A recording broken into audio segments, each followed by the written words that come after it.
Redemption and New Horizons. The final confrontation with the Void Collective was unlike any battle in galactic history. What began as a technological conflict transformed into a profound philosophical challenge to the very nature of existence. Marcus and Zara stood at the epicenter of a quantum battleground that defied traditional understanding. Their collaborative defense system had become something more than a mere technological shield. It was a living, adaptive intelligence that challenged the Void Collective's fundamental programming.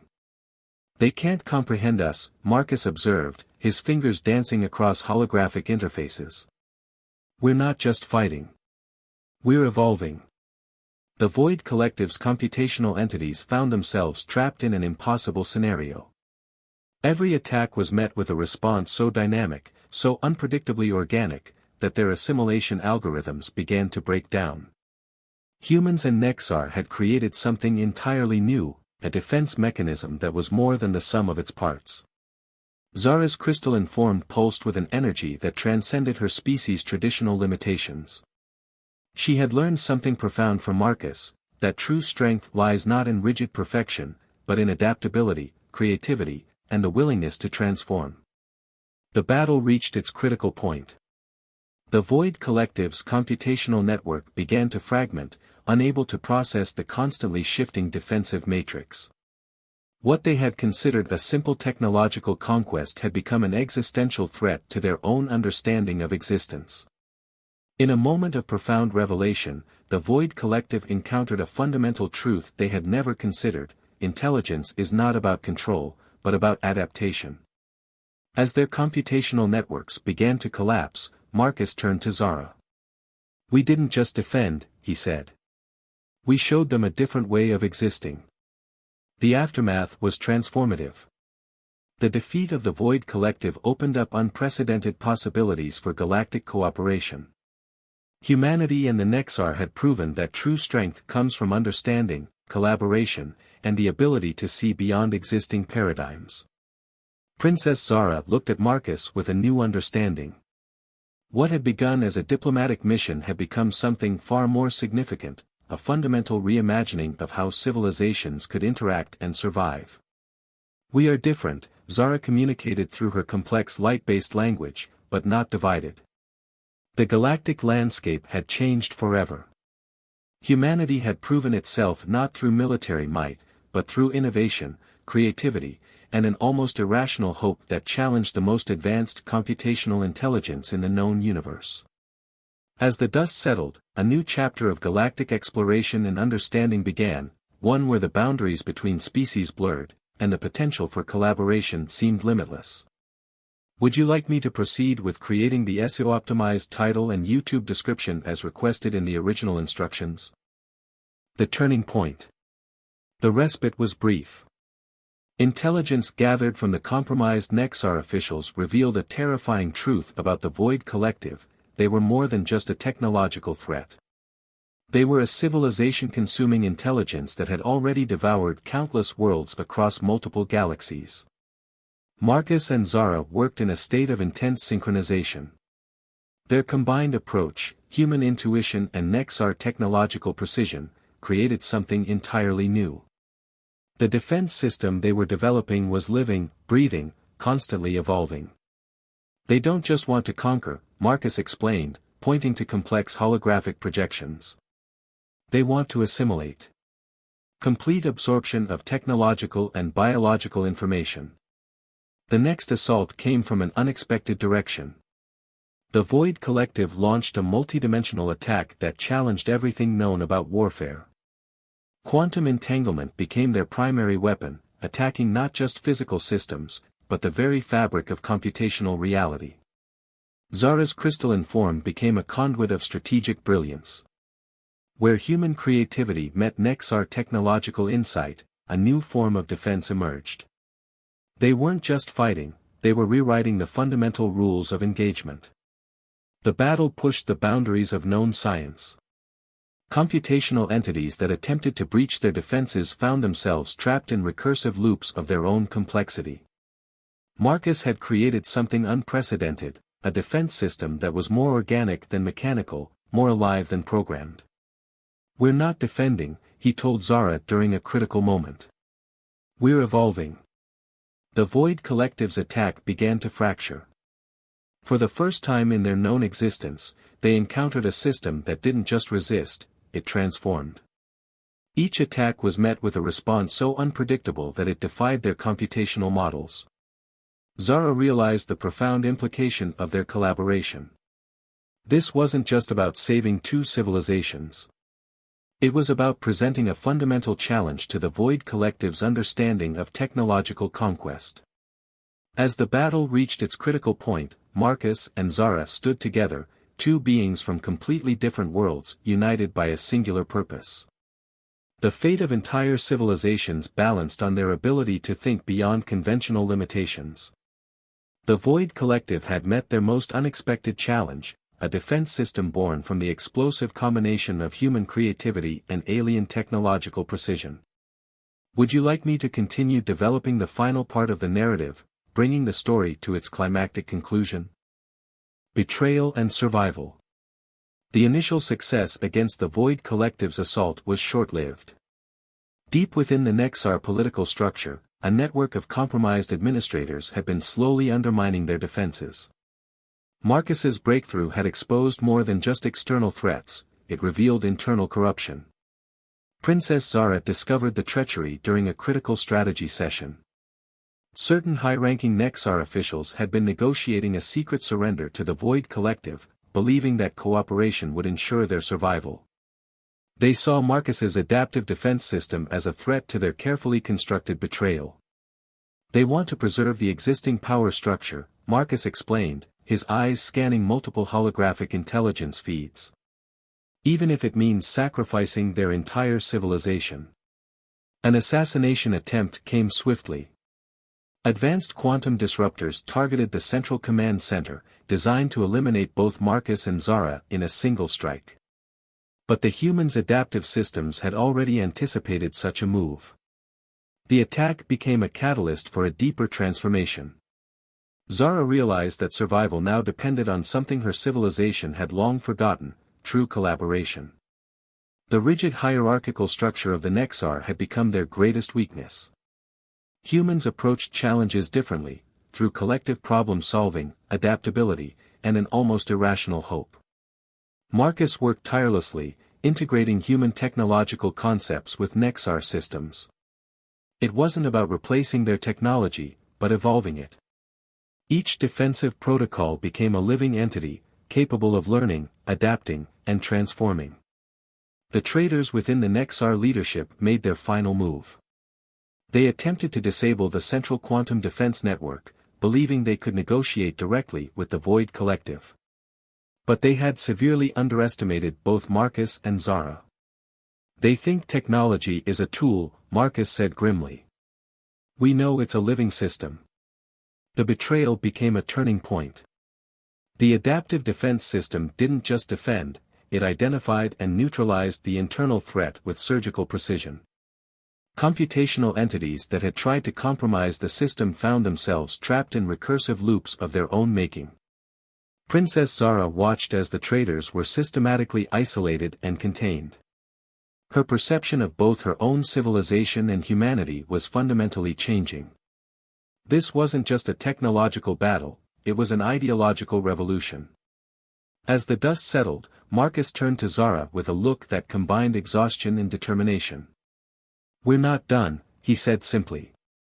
"The Void Collective will be back. And next time, they'll be even more dangerous." The survival of two civilizations now hung in a delicate balance, with an unlikely alliance at its core. Would you like me to continue developing the narrative, maintaining the current style of technological and political intrigue? Technological breakthrough. The Void Collective's assault intensified. Quantum probes sliced through conventional defenses like molecular scissors, consuming entire planetary defense systems with terrifying efficiency. What made them truly horrifying was their ability to learn and adapt instantaneously. Marcus worked tirelessly in the central technology chamber, his fingers dancing across holographic interfaces. Princess Zara watched, her crystalline form casting prismatic reflections against the dark metallic walls.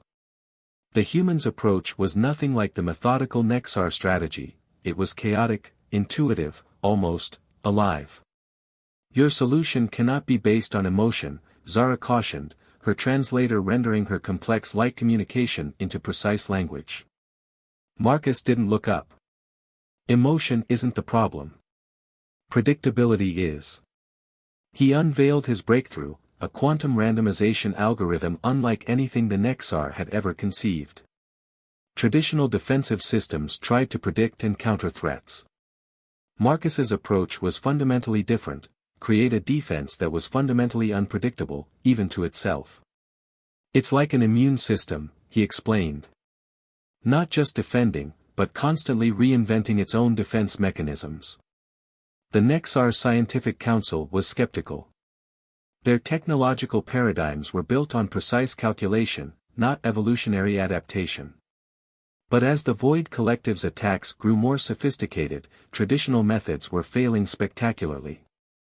Zara recognized something profound in Marcus's approach, a fundamental difference between human and Nexar thinking. Where her civilization saw technology as a perfect, unchanging system, humans saw it as a living, evolving organism. The first test came unexpectedly. A massive void assault group approached, their computational entities spreading like a digital plague. Traditional Nexar defenses would have been overwhelmed within moments. Marcus's algorithm did something unprecedented. It didn't just defend, it transformed. Defense systems suddenly became offensive weapons. Communication networks turned into adaptive traps. What seemed like vulnerabilities were actually carefully constructed lures, drawing the Void Collective into increasingly complex computational mazes. They're trying to understand our system, Marcus said, a dangerous smile playing on his lips. But they can't. Because our system doesn't understand itself. Princess Zara watched in growing fascination. This wasn't just a technological solution, it was a philosophical revolution. The battle became a dance of quantum complexity. The Void Collective's computational entities found themselves trapped in ever-shifting labyrinths of adaptive technology. For the first time, they encountered a defense mechanism that was fundamentally organic in its approach, unpredictable, evolving, alive. As the first wave of Void attacks began to fracture and collapse, Zara realized something monumental was happening. Humanity wasn't just defending against the threat, they were redefining the very concept of technological warfare. Would you like me to continue developing the narrative, maintaining the current style of technological innovation and mounting tension? The Human Envoy's Challenge. The quantum disruption spread like a viral infection across the Nexar's defensive networks. Princess Zara watched in growing alarm as entire communication grids flickered and died, revealing vulnerabilities in their supposedly impenetrable systems. Marcus Rodriguez stepped forward, his engineering background suddenly becoming their most critical asset. Your defensive algorithms are too rigid, he explained, tracing holographic lines across the strategic display. The Void Collective adapts faster than your current systems can predict. Zara's crystalline form tensed. Among her species, such a direct challenge would be considered a grave insult. Yet something in Marcus's approach was different, not a challenge, but a genuine attempt to solve their mutual problem. Explain, she demanded, her translator rendering her complex light-based communication into crisp, direct language.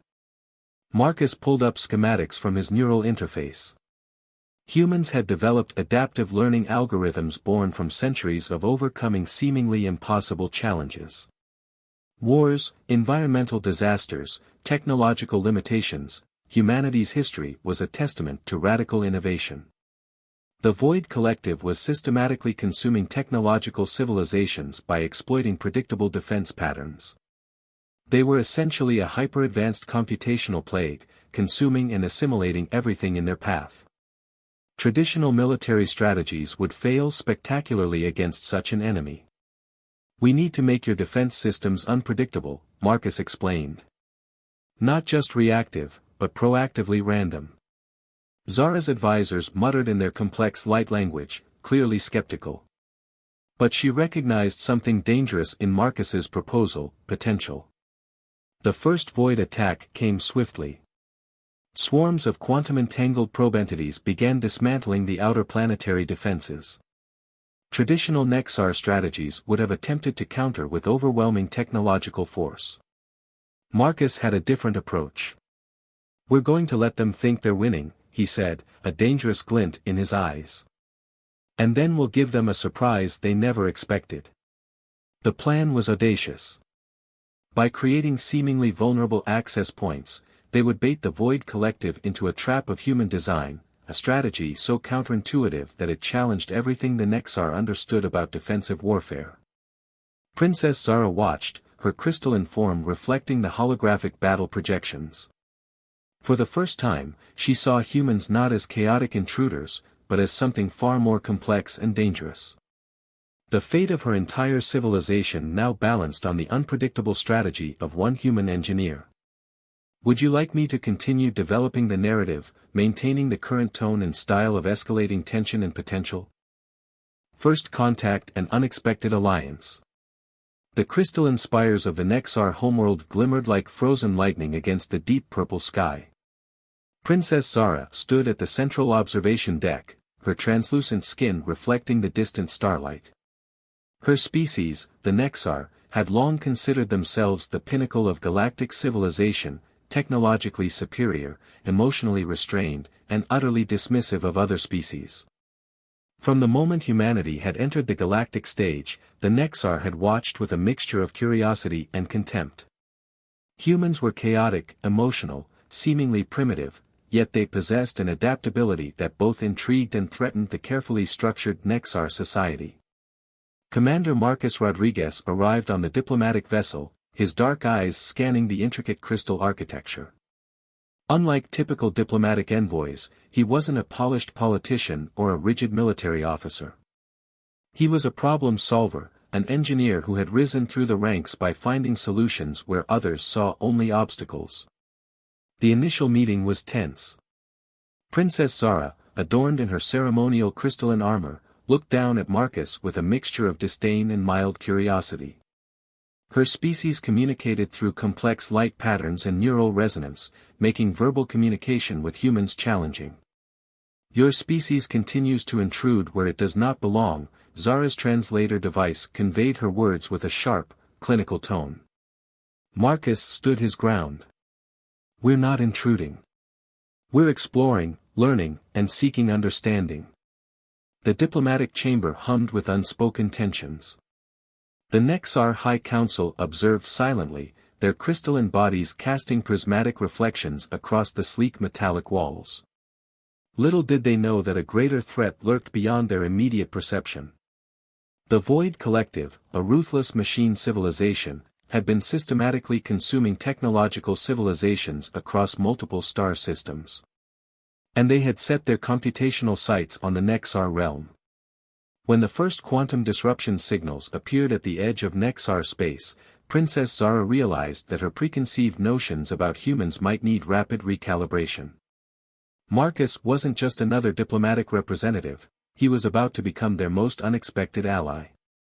As the first quantum anomalies began to destabilize the Nexar's defensive perimeters, Princess Zara would soon discover that humanity's greatest strength wasn't in their technology, but in their remarkable ability to adapt, improvise, and overcome. "Would you like me to continue developing this narrative, maintaining the specified tone and style?"